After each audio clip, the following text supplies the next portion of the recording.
This is a big story tonight. The Trump administration is moving towards a more merit-based immigration system. That's been a goal of theirs from the beginning, requiring immigrants who apply for U.S. citizenship to prove that they will not be a burden on society. That basic law has been in place for a long time before they are issued a green card. The newly expanded public charge rule allows the government to disqualify some applicants based on their reliance on programs like Medicaid, some types of housing assistance, or even food stamps.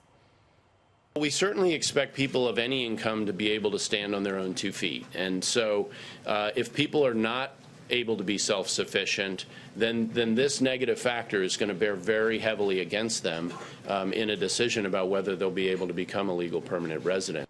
Critics, and there are plenty, see things differently. It's a very intentional effort by the Trump administration to continue to target immigrant communities with cruelty and with fear. New York's Attorney General says that he plans to sue the administration to stop this. The state of California also considering action. Karl Rove, former deputy chief of staff under President George W. Bush and a Fox News contributor, and Juan Williams, co-host of The Five and Fox News political analyst. Karl, can you justify this? Is it justifiable?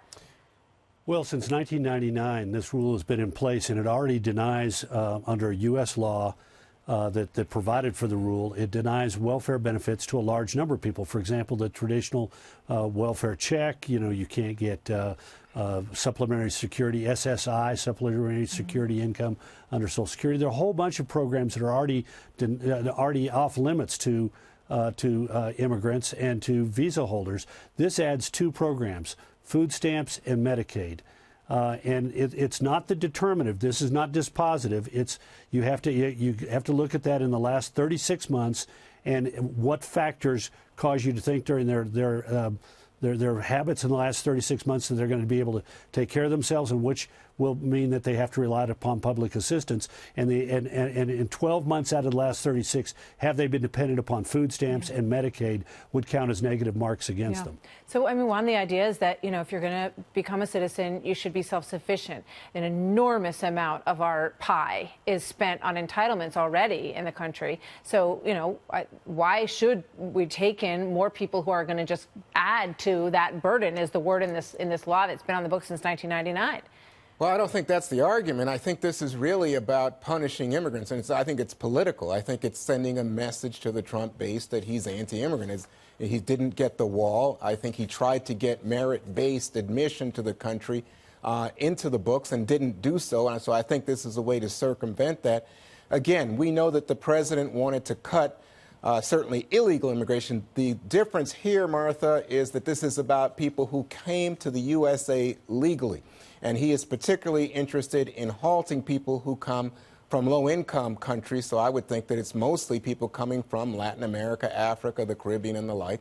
And I think that it's very difficult to say to us as Americans, as you just pointed out, who we rely oftentimes at different points in our life on public aid, to say that is a disqualification, that you can't have the American dream if at any point someone in your family or you had a medical issue. This is people who want to become citizens, and then they're being measured sort of on how it's going so far, and are they, have they gotten on their own 2 feet, and have they moved forward? Here's Kamala Harris. This is going to be a very hot topic for 2020. Watch this, and then I want to get Karl's thought. This administration has directed DHS to conduct these raids as part of what I believe is this administration's campaign of terror, which is to make whole populations of people afraid to go to work. Children are afraid to go to school for fear that when they come home, their parents won't be there. Karl. Look, this is over the top. Let's be honest. Nobody was screaming about the Clinton administration saying that immigrants couldn't get any kind of our basic welfare program, TANF, largest expenditure we make in welfare. They couldn't get it for the same process. 12 out of 36 previous months would be a negative factor in consideration of giving them a green card. That could be offset by positive factors. This is a change, but it's not the huge change, and it's certainly not punishment. It's simply expanding the number of items that have to be taken into consideration. Last thought, one real quick. Well, I think there's no way to measure it, so it's very arbitrary, and I think that that's why it's prompting a lot of fear. And also, people need health care or an assistant at some juncture. Shouldn't be a reason to kick them out.